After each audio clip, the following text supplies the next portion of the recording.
Welcome, one and all, to the October 13th, Friday the 13th edition of the Signals from Mars live stream and podcast. I'm your host, Victor, and joining me from the UK is Jeremy Weltman. How are you, sir? Yeah, good. Thanks, Victor. Yeah, it's getting quite cold here in the Cold? UK now. So, should put another Oh, my goodness. jumper on, really. It was, let me do the calculations for you here real quickly. Because it was 80 degrees Fahrenheit at 7 a.m. today. Switch these around here. The most exciting part of the show. Okay, so it was 27 degrees Celsius at 7 a.m. today. It has been hot beyond belief here for the last few weeks. So I'm looking forward to some of that chilly weather here. So hopefully we get some of that soon. Anyway, Jeremy and I are here to discuss the releases from the month of September 2023. There's always good new music to be found. I've been doing some catch up the last few days, refreshing my mind on some of these releases. Some days had a lot of releases, others not so much. But we will do our best to cover each week in any way that we can. So on September 1st, we had releases from Philip Campbell and the Bastard Sons, Kings of the Asylum, Primal Fear's Code Red, Royal Blood, Back to the Water Below, Soen with Memorial, Eclipse with Megalomanium, Stitched Up Heart, with To the Wolves, Silent Skies with Dormant, Southern Empire with Another World, Polaris with Fatalism, reissues from Guar, and live albums from Firewind and Peter Frampton. Jeremy usually has a few others that jump out at him. So, Jeremy, what are some of the albums that stood out to you on September 1st? Yeah, well, before I start, I think the Royal Blood album was a week later. I think it got delayed a week. So maybe we can just hold that back a bit because I do have something to say, but it's not in this particular week. Okay. So, Let me make sure here. I may be wrong, but I'm sure I checked the date when it came out. Anyway, if I'm wrong, I'm wrong, and we may have to drag it back in. No, September 1st. Was it? Right. I had a feeling I looked on Spotify and it said the 8th, but maybe you're right. So this has cocked up my my thing a little bit, but anyway, let's press on because there's quite a few actually in this particular week, and now we've got another one to add in. Well, I tried out Revengeance by Biocancer. That was actually some good thrashing. It was actually ultimately ruined for me by the vocal though. So I sort of put that one to one side. I listened to the new album from Escape the Fate, Out of the Shadows, which you just mentioned. It contained a few good songs, but I thought the mix of vocal styles and the sort of rather generic sound left me a little cold, if I'm honest. So I swiftly moved on to Code Red by Primal Fear. Obviously, this is the follow-up to the excellent Metal Commando. This is, in fact, unbelievably their 14th studio album now, and it's more of the same we've sort of become accustomed to. You know, the sort of thing you're going to get from them. I can never decide, though, whether I truly like Ralph Sheepers as a vocalist, or even if I really think that Primal Fear are a really top-notch act. So I'm not, I'm not quite sure whether they've really made the leap or not, so to speak. But this was a very enjoyable rock album. I just don't think it's as good as Metal Commando. I really like that one. I bought that one. I play it quite a bit, and I don't feel it's up there with that one. So for me, there's now three. I'm between three this week because you just twisted it. So there's the album by Soen, Memorial. Now this is their sixth album. And it's progressive stuff. It's very, very good. There's some great vocal melodies on this one. Good balance of heavier sounds, light tones, real sort of great sense of brooding tempo. Really like that one. I'm then going to move on to your one, which was Royal Blood. I'm going to say, yeah, I'd certainly listen to the Royal Blood album. I was going to pick it out as the pick for September the 8th, but it wasn't that week. So I'm just going to say that I really enjoyed it. I thought it was better than I thought it was going to be. It's not as disco influenced as the previous one, Typhoons. You can say all you like about how Royal Blood probably enhanced their sound a bit, but they make a really great noise with it. Some really sort of good, some laid back summer sounds on it. Pull Me Through, Firing Line, I liked, just as good as the heavier numbers. So I really like that. But I actually picked for this week, and I would still pick it slightly ahead of that one, the Phil Campbell and the Bastard Sons album. And you're nodding away. I've got a feeling you might sort of agree with this, but we'll find out in a minute. Real great modern hard rocking album, typical Phil Campbell riffs on this. At times, I even think it's hard not to think it's very Motorhead. You just without Lemmy singing.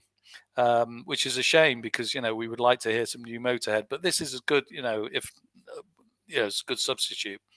It's not unique. It's not the greatest album ever, but by God, does it rock? It's a really good rocking album.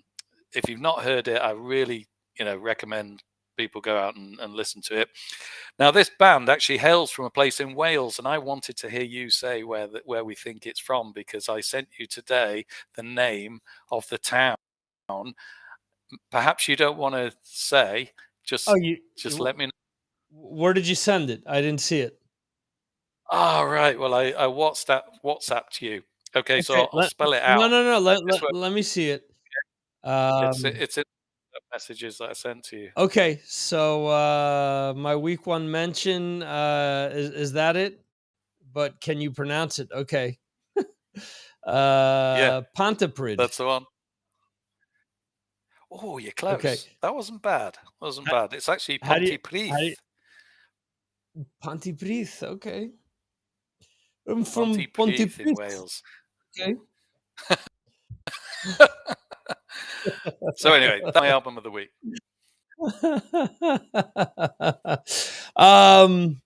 There's a lot to like with what you said.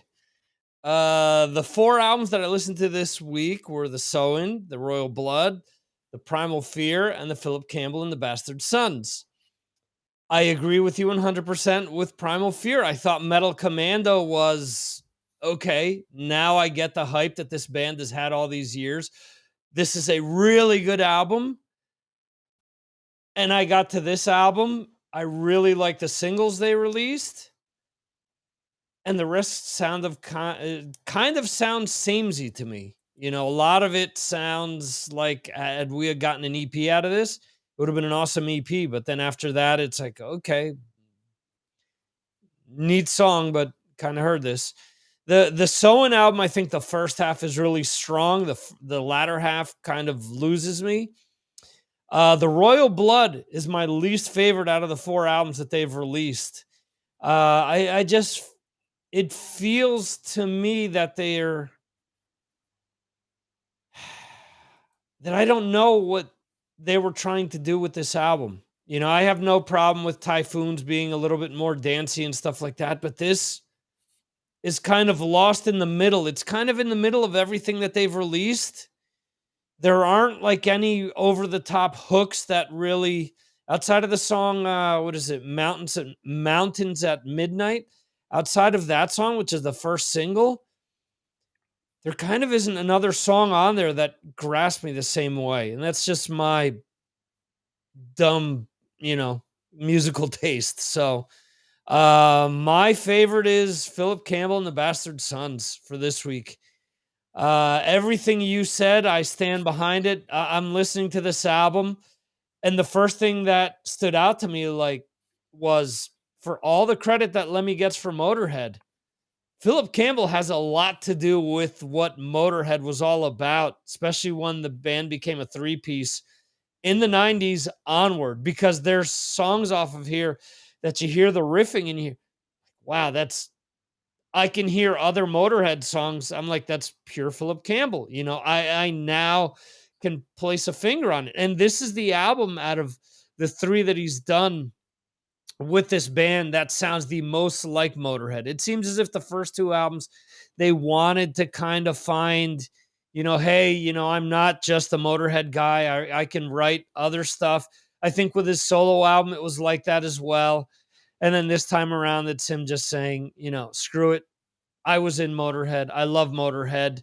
I wish I could do more Motorhead, but this is the closest we're going to get. So to me, September 1st, it's Philip Campbell and the Bastard Sons with Kings of the Asylum. And that title track, Mm, man, that mm. chorus gets stuck in your head, at least for me. So, Yeah, definitely agree. yeah. All right, so the 8th kind of made up. The first I think was Labor Day in the US, so it makes sense that it was kind of a slower week, but the 8th came roaring back with a lot more releases. We have the return of Andy Taylor with Man's A Wolf to Man, Creveller Bluebird, Blackbird Angels project with Tracy Guns and Rob Kern of Slash's band, New Silosis, Conquer Divide, The Flower King, Saliva, Puddle of Mud, We Don't Belong Here, Starman, Oomph, Ice Giant, Dying Fetus, Skull and Crossbones, Vega, Crypt, Cryptopsy, I don't know how to pronounce that. Damn death metal bands always want to trip me up. Art of Shock, and because I didn't get tripped up with the name of the band the first time, I have it in my list twice. With Honor, Unitix, an EP from Hawthorne Heights. So I listened to an album and a half out of what came out this week. Jeremy, how about you? Well, I thought I'd listened to quite a few. Obviously, Royal Blood, I'm discounting now. It was a week out of sync, but yeah, I listened to the Cavell Attack album, Endling. Um, it had its moments, but I don't think there was enough variation on that one, and very much thought the production let it down as well, which is a shame because often albums you like to listen to and they've got some great songs on, and then suddenly you're thinking production. Why? Yeah, why does that happen? It can happen because they're not paying enough money to the producer, or they Right. haven't got the right producer, or whatever it is. And there's so much that goes into an album, and it was a shame. It was a shame. But I listened to the George Lynch album, Guitars at the Edge of the World, Okay. and we've talked about this a little bit in the group chat. And I recommend anyone to join us in the Patreon group because that's the way you're going to get this sort of chat. Obviously he was in Dokken. He's a great axeman. There were some good songs on it, but it's all instrumental, and it's that for me is a bit of a drag. I mean, it's a bit like the Satriani albums that you get. He's also a fantastic guitarist. We're not even debating the fact that they're great guitarists and that they even come up with some great instrumental songs. It's just, do you actually want to hear a whole instrumental album by these guys and maybe hear several of them? They all sound similar. Even you need a bit of lyrics. You need to know what the song is about. And at the end, I found it was a bit of a drag. And so, although it's probably my pick of the week because of the expertise, I you know I probably won't play it very often. Okay. I listened to the Blackbird Angels album. It was okay. It's another one of these thrown together projects by Frontiers where a lot of times it just makes me reach for something else that they were influenced by that is kind of doing what they're doing better. And I know that some people on other shows will say, "Oh, you need to give it a chance either way." You can't just discard it because it's old musicians um, with a new band, and I kind of can because now Tracy is releasing all these different things with Frontiers.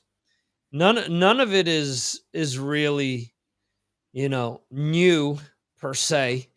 Whether it's, I mean, I love what he does in LA Guns, but I'm not kind of sold on any of the other projects that he's done. But more power to him. I think he's a great, talented guitarist. I love his playing, but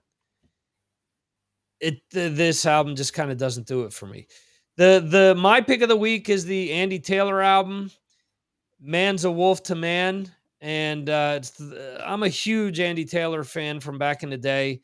I can't tell you how many times I played the album Thunder, how many times I played the album Dangerous, which was never released in the US, how many times I've played, especially the first Power Station album. The second one, I played it quite a bit, wasn't as good as the first one. That's one of those albums where you buy it and you're like, man, I love that first one so much. I have to listen to it again. There's got to be something good on there. Eh, just kind of didn't do it for me. And I love the stuff that he did in Duran Duran. Not going to lie to you.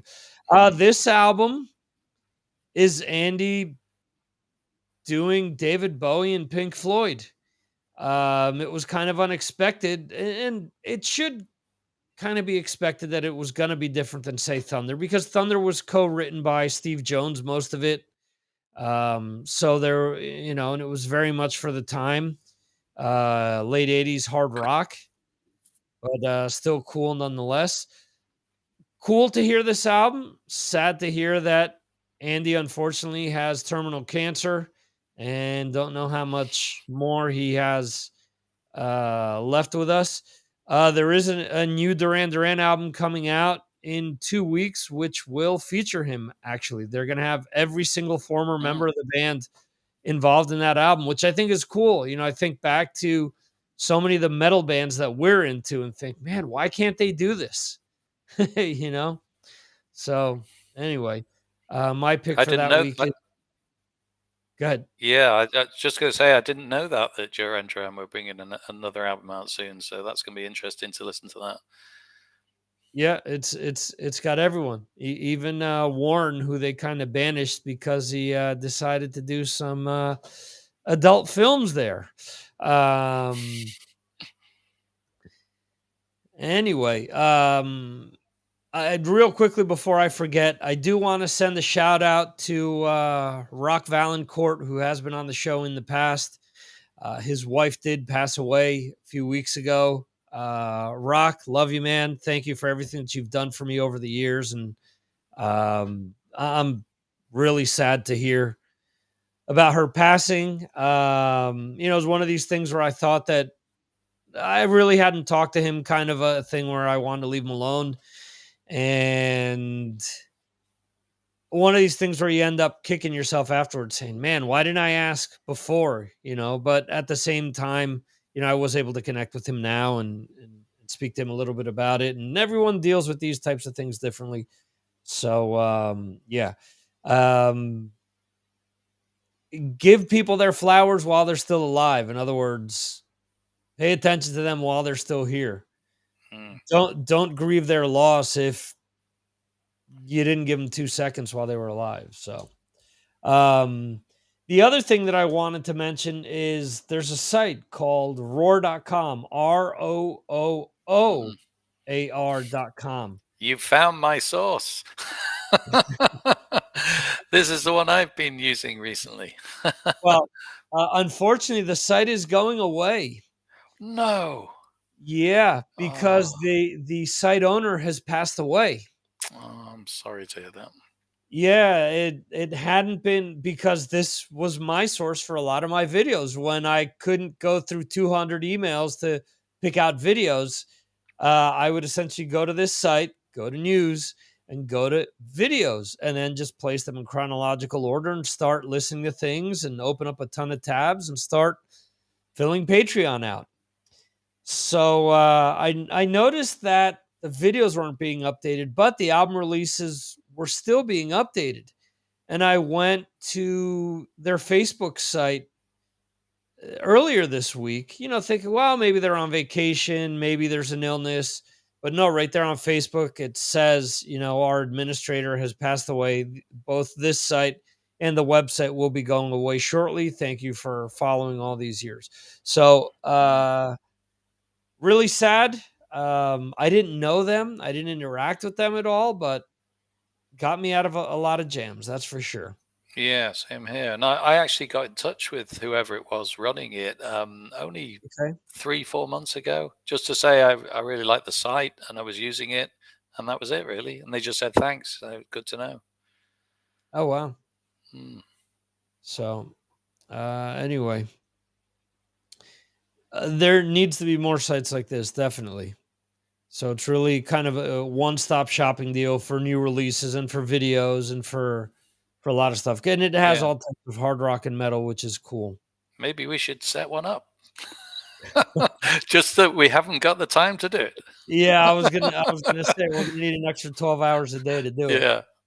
So the 15th, again, another big day for releases. We have Stone by Baroness, Electric Sounds by Danko Jones, New Bring Me the Horizon, New Corey Taylor, New Stained, Brujeria is back, Electric Boys, Tesseract, Mayhem, New Model Army, Thy Art is Murder, which has kind of a conspiracy around it. I don't know if they're a death metal band, but apparently their lead singer made some transphobic comments a few weeks before the release.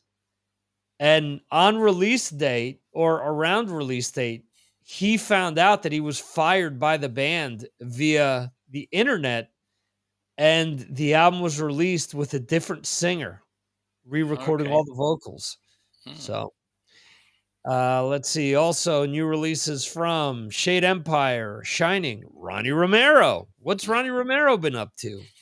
The Coffin Shakers, Violent Life, Violent Death, Damnation's Hammer, Molly Baron, Pathos Trio, Mike Maines and the Branches, Resolve.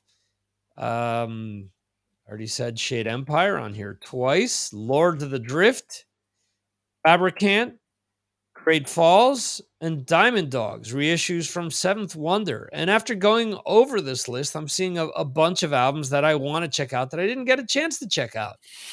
But Jeremy, what did you listen to for the Well, 15th? yeah, well, I'd like to tell you I listened to the Coffin Shakers, but obviously I listened to Ronnie Romero, as you would expect me to, Right. because I'd have to review it, and I know you won't.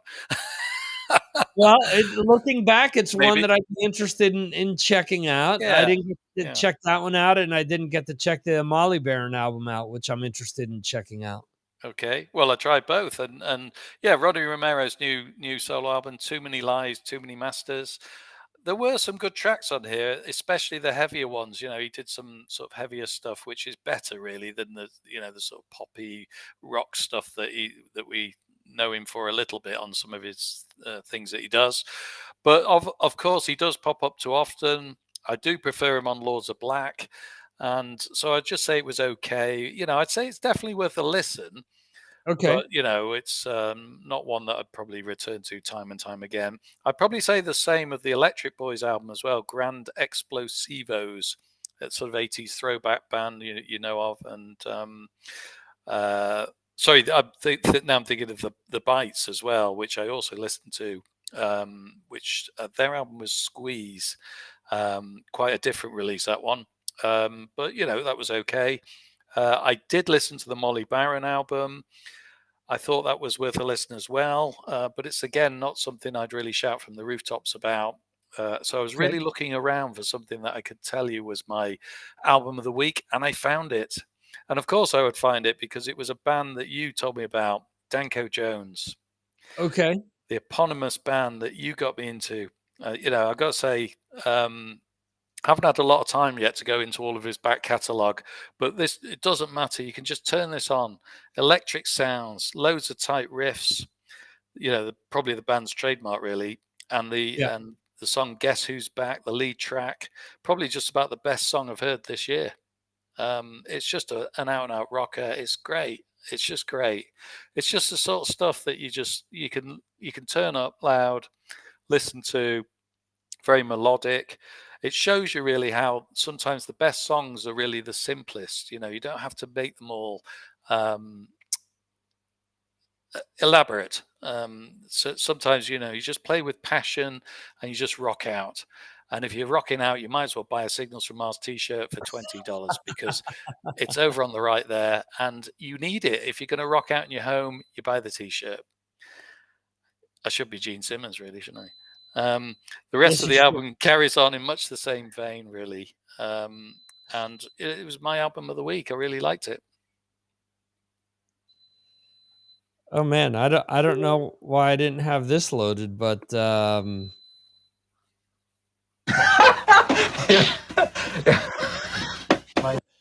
there's good old Gene laughing for us. There we go. So, all right. So I listened to the Danko Jones. I listened to the Stained. I was a huge Stained fan back in the day, but man, this album came off like very generic, very modern. I want to get on the radio rock. It's not bad, but I just expected something different from the band. I listened to the Danko Jones, really like the songs that you mentioned. My problem with the album is once you start getting into the album tracks per se, you start to realize he's done a lot of this before. You know, if when you dive back into the back catalog, you'll start to play some of these songs as or some of the riffs as things that he's done in the past. By no means not a bad album. The They're the two lead-off singles or two songs that I played the hell out of. So I had huge expectations for the album. And then when I listened to the rest, I was like, okay, well, those two songs were great. The others are good. They're not bad. They're good. The album that I really enjoyed for this week is Stoned by Baroness. This is possibly their best album that they've released so far. Solid. Most of the album I think is solid. There's a lot for me to like almost all the way to the end. There's a few things that were kind of okay, but the rest I thought was interesting. It'll compete on my end of year list. We'll see. So and yeah, thank you for the plug there. It was funny as I'm putting it up. I'm like, well, I should kind of put this up as I'm talking, but yeah, you were gracious enough to mention it. We've got all these great things that we can advertise now. Showed the Patreon before. Showed the T-shirt that Jeremy so eloquently described and pitched. We have a hoodie. We have a windbreaker jacket. We have a bomber jacket. So if you are so inclined, support the show, support the stream, and pick one of these up. Now, how do I make this go away? There you go. All right. All right. So let's move on to the 22nd. Now, I may have screwed up the Stained release date. Let me just make sure because I have it listed as 2 different days.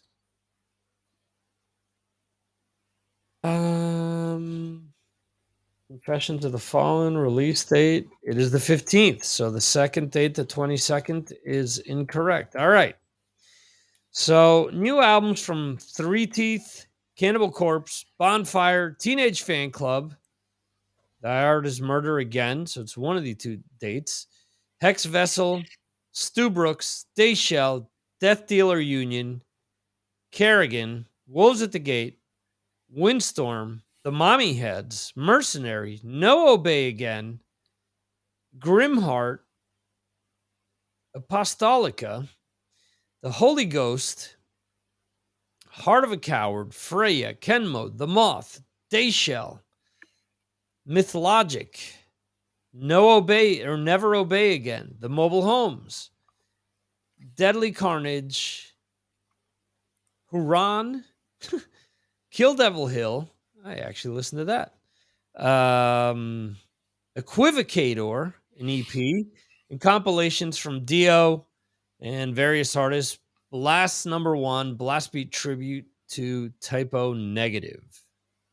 So, Jeremy, what did you get a chance to listen to that came out on the 22nd?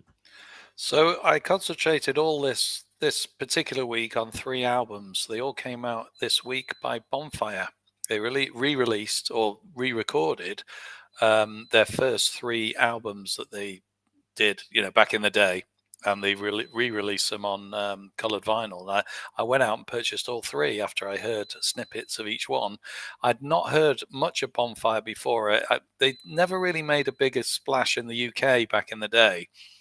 But they were really up in my street, should I say? They're really good, heavy sort of melodic hard rock band. I like the way they'd re-recorded them. The production was very good. I It's all done with the current lineup, of course. So it's they've done a few slight differences to the originals. You can't actually hear the originals on Spotify anymore, so I think they've probably taken them off so that people will buy the new ones. And I really like them. I thought there's if I had to pick one out of the three, it would be the debut album, Don't Touch the Light. It's got a fantastic ballad on there. It's got some great rocking tunes, and I played it.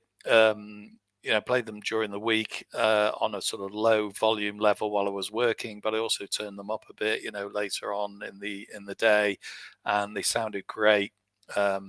Both instances. So full marks to Bonfire for re-releasing these albums. Well, as I say, it's not re-releasing them; it's re-recording them, Right. reproducing them, and that's what matters really. That I think it was a good idea to do that, and that's my album of the week. Don't Touch the Light, 2023 version. All right. So I got to listen to the Kill Devil Hill album, Seasons of Oblivion, and I I went into this album not expecting anything, just for the fact that the second album just was not good. Their first album was great, second album not good at all. Another case where missing Jimmy Bain made a huge difference. And this third album actually is not bad. It's got its moments. So I would recommend checking that out. The other album that I checked out this week is Three Teeth and Index. And I'm a big fan of industrial hard rock and metal. A lot of you guys know that. And I checked it out just because of that. If you're missing Marilyn Manson, 90s era Marilyn Manson music, the Three Teeth album would be right up your alley. So for me, this is my pick of the week. It is Index by Three Teeth. And real quickly, just want to send a hello out to Edgar Winterson in the chat. Not fond of the re-records. Sometimes the re-records, though, are because the bands have no control over their material, and there are instances with certain labels that once they leave a label, they remove all their music off of streaming. So they re-record the stuff to make sure that it's available for their fans. And yeah, it definitely is all about the money. In most cases, I don't know that Bonfire is really raking in the money outside of Germany, but who knows?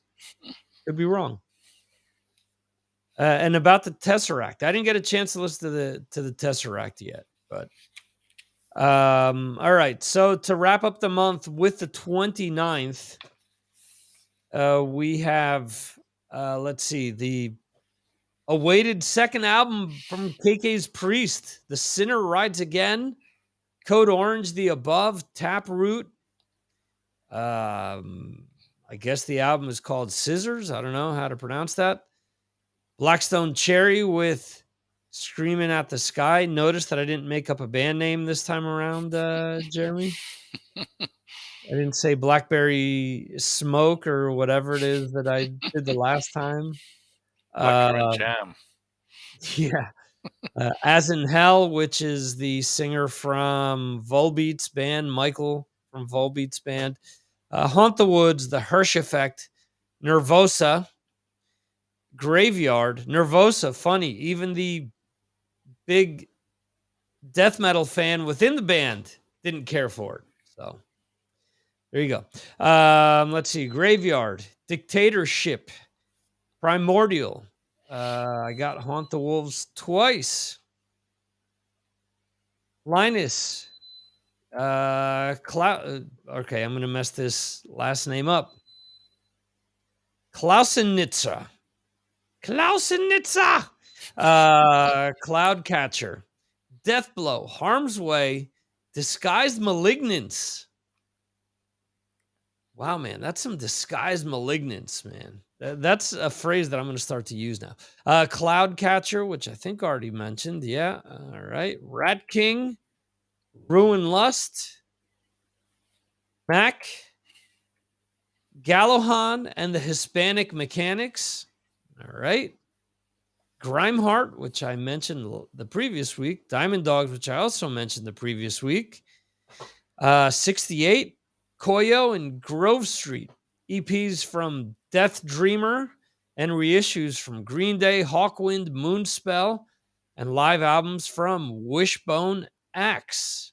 Wishbone Axe. Ash. Wishbone Ash. There we go. You've made up a new band name. I've made up a new band name. That's for this week. That's a new super group that combines Wishbone Ash and Lillian Axe. So, Jeremy, what did you listen to for September 29th? Talking of Wishbone Ash, I actually listened to that album, but of course I would, because I'm an ancient old bastard from the UK who would obviously listen to the Wishbone Ash album. I mean, you know, they're a great band. They might. I don't want anyone to turn off just because they're an old 70s band that, sound a bit proggy and a bit folky and a bit this and a bit that. Listen to Blowing Free Again. Listen to Throw Down the Sword. Listen to The King Will Come. What a riff on that song. I mean, you will hear it and you'll be reminded how much they have influenced Iron Maiden and other bands. And talking of Maiden, I move swiftly on to the metal giants Warwolf. Their album Apocalyptic Waltz, a traditional heavy metal band from Germany. They're now 2 albums in. I think they suffer a little from the vocalist. He's okay, but he can't quite get the range. Which sort of puts them more in the pub band category, I think, than the stadium category. But there's still some nifty traditional metal guitar work on this album, and it was enjoyable. It was a nice listen of an afternoon, so that was okay. But talking of nifty traditional metal guitar work, my pick of the week is the second album from KK's Priest. It's very much a heavier one than the debut, and I thought that it was better for it. It's rooted in sort of traditional Priest songs and, the traditional Priest era, which you'd expect. There are problems with it, of course, 1 or 2. One is that KK seems to be now in direct competition with Judas Priest, and you're always thinking that when you're listening to it as well. So I think he's always going to be a bit worse off for that. It's not helped either that, he has the titles that hark back to the early days. He's got Sons of the Sentinel. He's got One More Shot at Glory, and he's got Sinner Rides Again. And he didn't need to do all that, really, because he could just come up with, he could have even called the band name something different as well and just gone off and done, a heavy metal band. But no, he wants to do another type of Priest. The other problem for me personally is that I think that Ripper isn't quite as good as Rob Halford. But I also think he makes a really decent effort on this album. I think he makes a better effort on this album than the previous one. I really enjoyed the high-pitched intro he did to Sons of the Sentinel, which I think opens it. And I thought, the guitar work on this is vicious, it's faster, it's more furious than what was, a rather restrained debut album. We are a broad church in metal, and maybe there is a place for 2 priests. Edgar Winterson is saying, wow, 2 priests is almost as good as having 2 Queensryches. Well, I have to say that I didn't like the KK's Priest as much as the first one. Okay. I'm a huge fan of Ripper Owens. I think he's kind of almost treading Ronnie Romero territory at times now. Has been like that for a while. But The first album, I know that the big kind of issue that people on the Patreon had with it is that the lyrics were kind of cheesy, but I think there were a lot more hooks with the first album. And yeah, it's heavier, but I also think that it's kind of showing that KK needs other input. Like within Priest, it works well because he kind of split the songwriting up between other parts of the band. But with KK's Priest, he's writing everything. So I think you kind of get that, and it leaves you wanting more. Not saying that it's bad, but yeah, and we're gonna talk a little bit more about what you said in a second about kind of reaching back and son of this and the return of that and one more time of, you know, you've got another thing coming again. You know, some heads are gonna roll one more time, stuff like that. But my album is for the week is Code Orange, The Above. Really like this band. Again, mix of a lot of different styles of metal. Um, it was one of these bands that I begrudgingly checked out, thinking, "Oh, you know, only the cool young people are checking this band out." No, when I listened to them, I really enjoyed them as well. So, for me, it's Code Orange. The Above is my pick for the 29th. So, real quickly here, let's see. We both picked the Philip Campbell and the Bastard Sons, Kings of the Asylum for the first. The eighth. What did you pick on the eighth, Jeremy? I think I missed one out, didn't I? Because I was going to pick Royal Okay. Blood. I didn't actually pick one. I'm blank for the week. All right. Well, how about this? I'll give you a freebie. Royal Blood for for September 8th for you. For me, it was the new Andy Okay. Taylor album. The 15th for you was Danko Jones. For me was Baroness.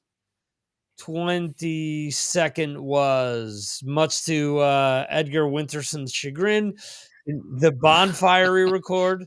And for me, it's Three Teeth. And the 29th, KK's Priest for you and Code Orange for me. So whether you agree with us or not, there's some cool material for you guys to check out. And before we wrap things up here, oh yeah, there was a new Judas Priest single that came out today. And we're going to discuss that and discuss the album name and all that good stuff before wrapping things up here. Jeremy, your first impression, first of all, Mm. of the name of the Judas Priest album, Invisible Shield. What do you think about that? Invincible It's Shield, Invincible even. Shield? Invincible shield, yeah, yeah. A shield that is invincible. Well, I thought it was a little bit odd at first, and I thought the cover was a bit odd as well because it just had a shield, a shield on it. But then at the end of the day, I think, well, does it really matter what an album is called as long as the music's good?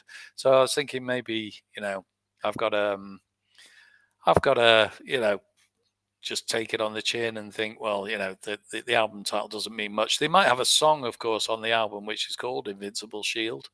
We've yet to find that out. I can't really comment much more on it. I mean, it's the music that counts, isn't it? At the end of the day, Okay. So, what about the first single, Panic Attack? What do you think? yeah. Yeah, well, the strange thing about it was that we'd heard that intro on its own as a sort of a teaser, and I was really quite worried about it because I thought, well, that sounds a bit odd. That sounds proggy, and it sounds strangely recorded, and the production didn't sound quite right. And you'll have something to say about the drums, I guess, because you're a drummer, and I was very, very concerned about it, but then I heard the song itself and I realized it was just a little bit of intro, and it's a great constructed song. It's got a great riff to it. It reminded me of early Priest. It had that sort of tempo, the early Priest stuff. Rob sounds great on it. And really, we don't know yet whether this is the best song on the album. If it is, then we could be still a little bit concerned about it. But I feel with Priest, that they're always going to give you something on an album.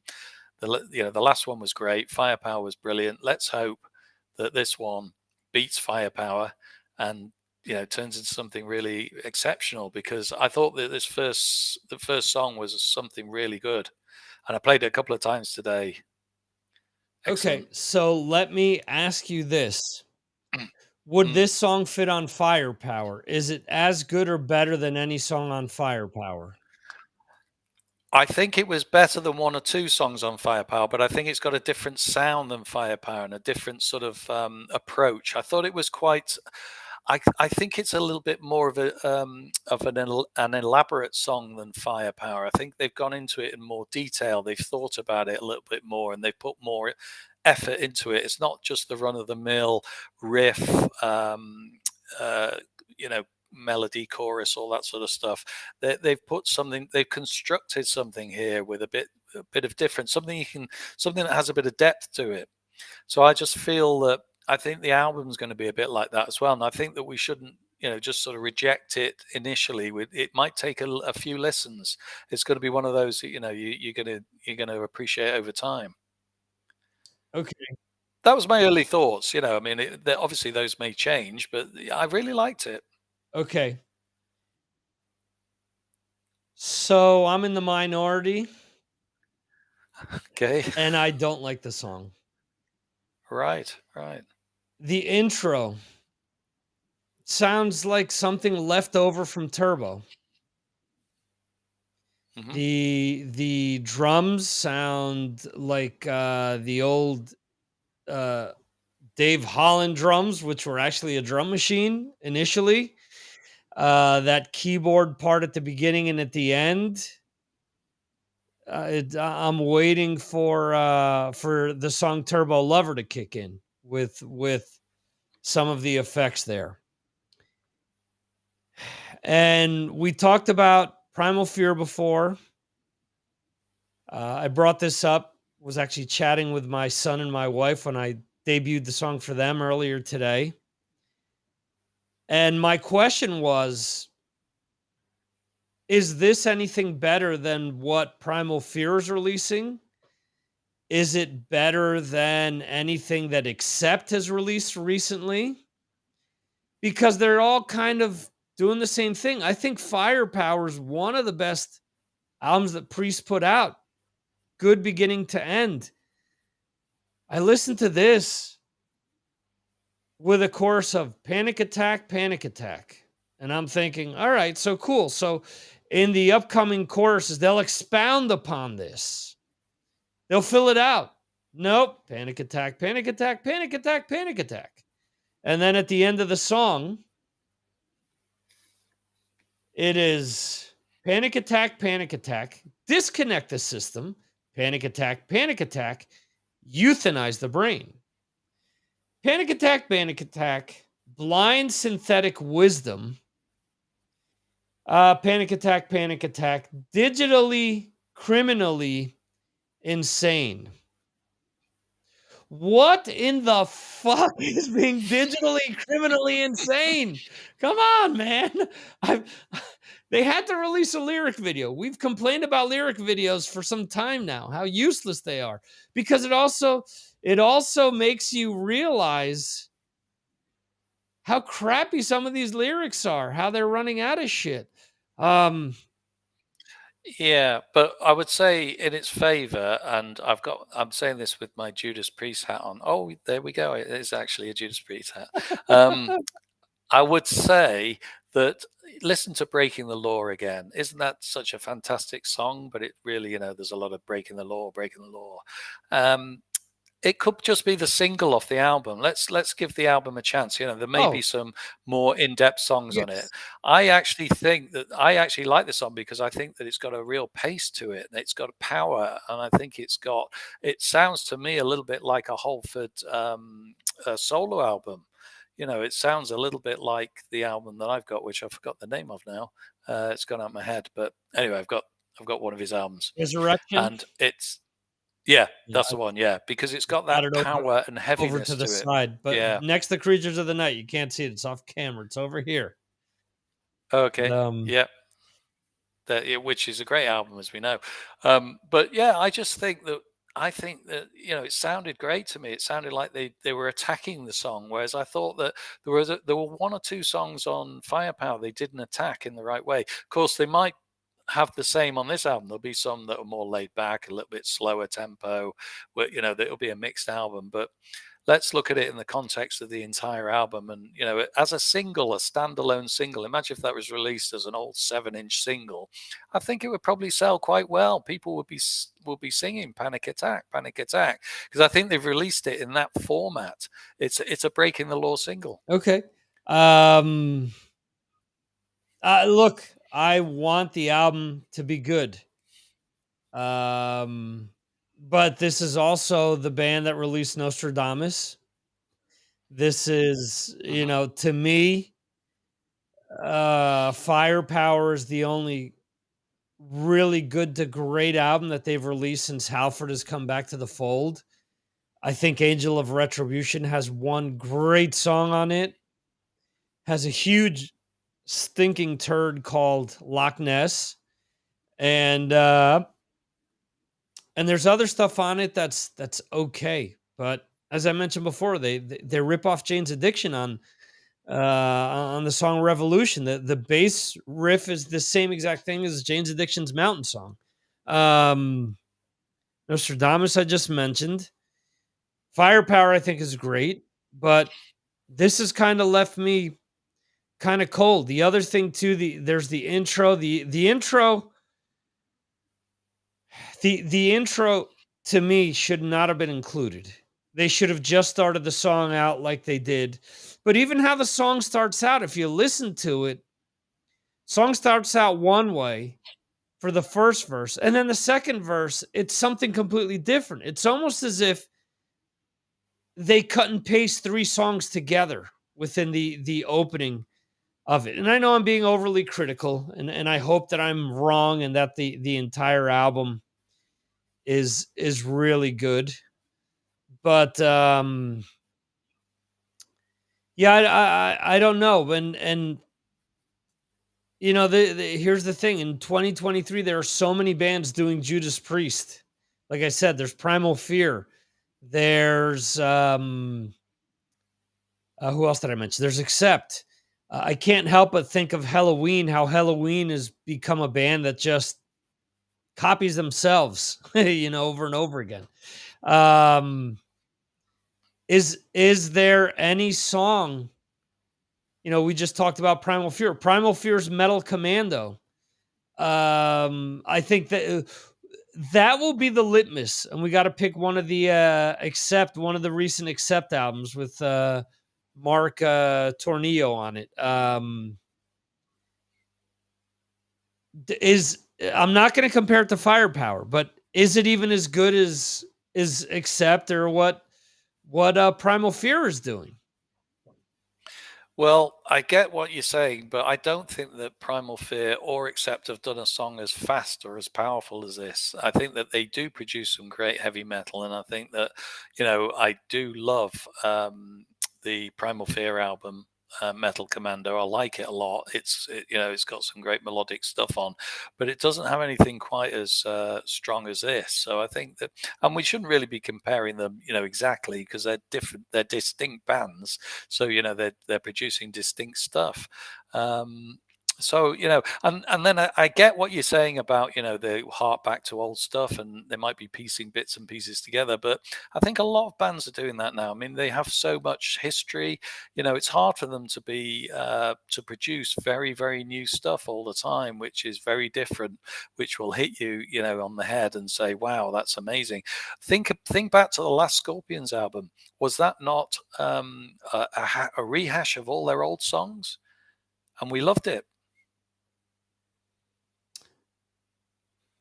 Um, I think the Scorpions album had enough in it to make it interesting, to make us fall in love with it. and also after a bunch of really kind of mediocre albums. I think that the whole thing with Priest, though, to me, I don't think Panic Attack is as good as anything on Firepower, in my opinion.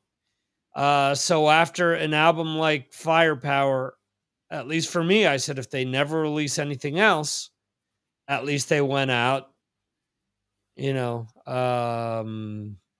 with one shot at glory there, one final shot at glory for Mm, KK's Priest. Yet another shot at glory. Um, but yeah, I don't know. Again, let's wait to see what comes out. And listen, uh, mm, there's the tattoo theory. The tattoo theory is with Van Halen's A Different Kind of Truth. They released Tattoo as the first single, possibly the worst song off of the entire album. Swerved everyone. And who knows? Maybe that's the case with Panic Attack. So we'll see. Um, Another thing you brought up, which I think is kind of interesting, is bands now having a tendency of releasing a single way before the album comes out. And actually, around COVID, this started happening because remember, I interviewed Sumo Psycho and they released their last band right at the beginning of COVID.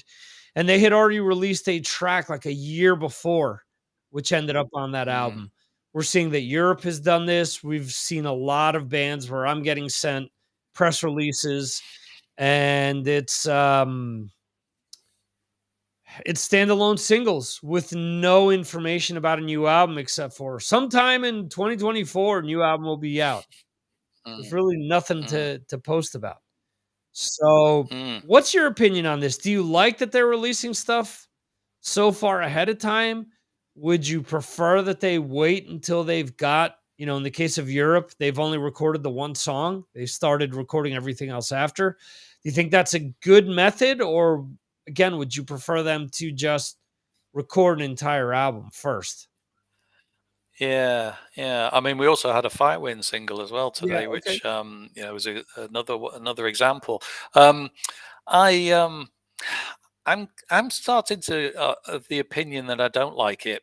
I think that there's far too big a gap. I mean, if you look at the say, let's take this Judas Priest single that's just been released. We're talking about it and we're listening to it. But what we really want to hear now is the whole album. We want them to say in 2 weeks this album's coming out, and we want to then compare this single to the rest of the album. We don't want this massive lag. I mean, when is it? March Right. Yeah, 2024 yeah, it's yeah, coming yeah. out.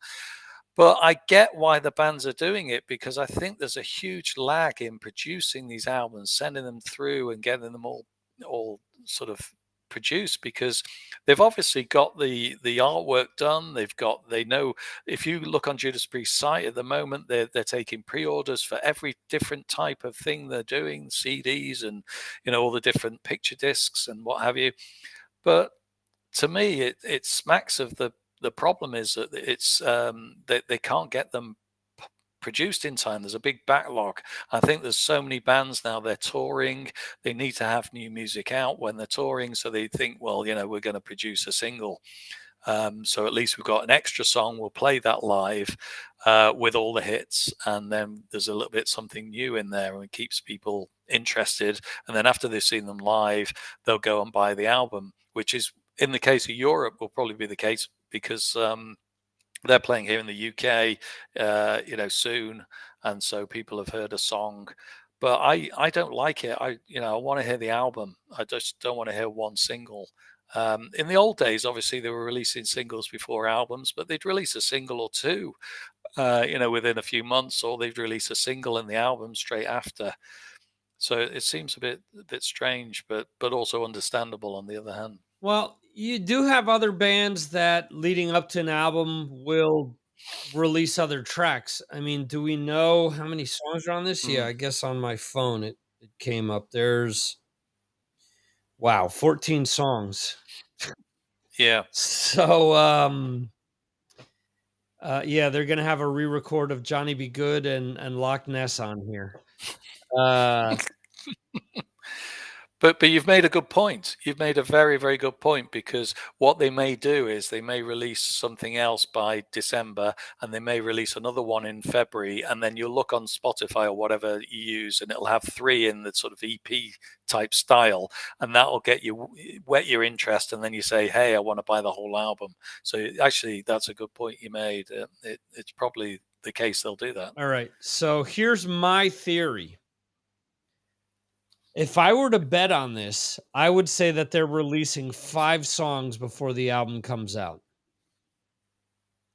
We're uh, Right. I Yeah. figure we're gonna get a song per month because Okay. it's Yeah. roughly 5 months away. We'll get a song per month plus one the week before the album's released or the day of the release. So that's kind of cheating because we'll have heard the entire album by then. But Mm. I think that's what we're gonna get. They're gonna try to build it up that way. Um, we'll see. We'll see. Mm. Because I'm thinking back to, and this is completely different. When Metallica released Death Magnetic, that's what they did. They started releasing a track a month basically, and if you were part of the uh, club or crowdfunding that they had going on then, whatever it was, I don't remember the exact name. You got a new song and then you got a live song, like, and it was every 2 weeks. So it would be cool if they did something like that, but I'm sure it would just be um, breaking the law live and what's the one that they play for 13 minutes? You've got another thing coming for 13 minutes. So, but we'll see. I have faith. I want to have faith that it's going to Mm. be a good album. So, Yeah. I'm just my initial thought is not as good as anything I heard on Firepower, and I think, like I said, I think Firepower is a great album. You know, is everything classic? No. Obviously, there are some songs that are better than others, but I mean, looking back, let's see here.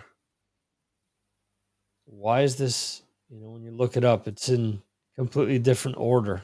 Lone Wolf is not the first song on the album, my friends. Why is it listed No. first? Oh man, I forgot about Redeemer of Souls. Talk about another album Mm. that just did not sound good. Production It's let it down. Yeah. terrible. Yeah. Um, This song is far better than Redeemer of Souls. yes, all right, I'll give you that. But because they're also working with Andy Sneap and with Tom Mm. Allom again, if I'm not mistaken. Mm. Um, let's see, Firepower, Lightning Strikes, Evil Never Dies, Never the Hero. Necromancer is kind of okay. Children of the Sun, I think, is good. Rising from Ruins is good. Flamethrower's okay. Spectre's really good. Trader's Gate is all right. No Surrender is one of my favorite Priest songs. Lone Wolf is all right. And Sea of Red, I don't even remember that one, to be That's honest. good. That's good. Yeah, finishes it off Yeah, nicely, okay. actually. Yeah, it's more of a ballady type one. Yeah, slower burning So one. Yeah. there you go. And just so you know, the B side to the track Lightning Strike is Living After Midnight live from Wacken. So Just what you just need. what you need. Yet another version of Mm. uh of Living After Midnight. So awesome. Another thing I wanted to point out real quickly is we have an abnormal number of new releases for December so far. Usually it's just the death metal crowd. But Frontiers has said, hold my beer, folks. they're going to have a big release day at the beginning of December. So there's going to be a lot of different Frontiers. Frontiers or Napalm? Let me make sure that I'm not screwing this up. Mm. But We're moving very, very slowly towards Christmas, aren't we? I mean, it's getting colder, and it's October. We're not that far away. yeah, December is gonna rock. Edgar's just said it it. is. And we still have a lot of cool releases the rest of this month and next month. So, And then, of course, we've got the end of year review, which is going to be amazing because I just you can never imagine how good a year is going to be, and each year has just surpassed each other. I think we've got another fantastic year of releases which we've gone through month after month, and people should listen to what we've done because we've mentioned the best, I think, so far. absolutely. And just so everyone knows, on the 27th, we will be doing our 1986 show. So if you dig any of those year reviews that we've done, want to vote, it's easy. Become a patron. Join us on Patreon for as little as $2 a month. You get 1 week free. And yeah, vote on your favorite album of 1986. It's a great It year. is Loads of it great is a albums. great year. Have you been able to whittle it down to 10? No, I'm going to do it this weekend.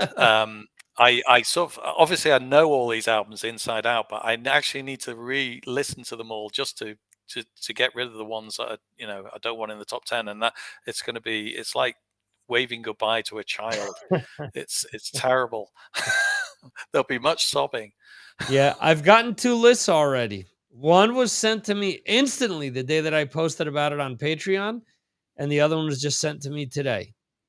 So, the first list submitted, I was told that it was very easy. Okay, So, fair enough. I still Edgar's just asked you a question actually, which I could probably answer because it's more of a UK related question. It's what is this show broadcast at 10 p.m. UK time in homage to the Friday Rock Show? I don't know if you know, Victor, but we used to listen to the Friday Rock Show with Tommy Vance on a Friday night in the UK on BBC Radio 1, and used to tape it when I was a kid. So I think Edgar's probably listened to that many times. It was a great show, but the answer is probably no. the 'Cause- answer 'cause- is absolutely no because remember that we were doing this at midnight my time for a long time. yeah, Basketball happened, and also me saying, you know what, I was catering to the U.S. audience, and most people are watching replays of this anyway. So I want to just make it friendly for my family life, and that's why it's 10 p.m. UK. To be honest, there we go. so but I am honored that you're thinking that it is in homage to such a great show. I've never listened to it, but I've heard it mentioned and talked about on several occasions. So, and the name Tommy Vance is a name that I've heard several times in the past. So, anyway, on this note, I do want to thank Edgar Winterson for joining us once again in the chat. I do want to thank Mr. Jeremy Weltman for joining us with his awesome picks and for his awesome discussion. And folks, if there's one thing that that I do want to leave you guys with, I do think that we always try to put together a quality music discussion. I do think that what I do is fan friendly. I do like to shout out the patrons when I do release the podcast version of this. It is not something that I take lightly that people support me and help keep the podcasting lights on. I think it's the least that I could do. I do honestly think that it sucks when other shows will shout out other followers and not those that are actually putting money on the table. Let's be honest here. So I think that that's kind of not fair. I do also think that it's kind of fair being indirectly considered a shitty podcast. But There's, anyway, there's I'm nothing shitty about this podcast, Victor. It's great. well, it drives me nuts to hear that because you're not part of a clique or part of a network or part of whatever, that this show is no good, and that it's, that people have weeded this out so that you don't have to listen to it. You may agree with me, you may not agree with me, but I do think that it's all food for thought, and it helps people check out new bands, helps them revisit bands that they haven't listened to in a while, and I love doing this with you guys. I've been told recently that it's therapeutic for me as well, something I didn't have to pay to know, to find out, basically. So, anyway, guys, thanks. Hope you have a great weekend, and we will be back on the 27th. Jeremy, I bet you taped Donington 1990 on Radio 1. I taped a lot of stuff. Yeah. Wow. That would be interesting to listen to. In any event, thank you guys for listening or watching this live or checking out the replay. Thanks. And we will see you on the 27th when we return for our 1986 discussion. See you, folks.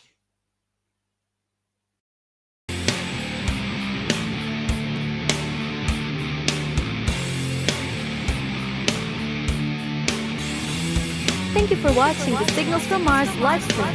You can watch the show live on YouTube, Facebook, Twitter, and Twitch, or check out replays on YouTube. Go to signalsfrommars.com for more information. This concludes our show.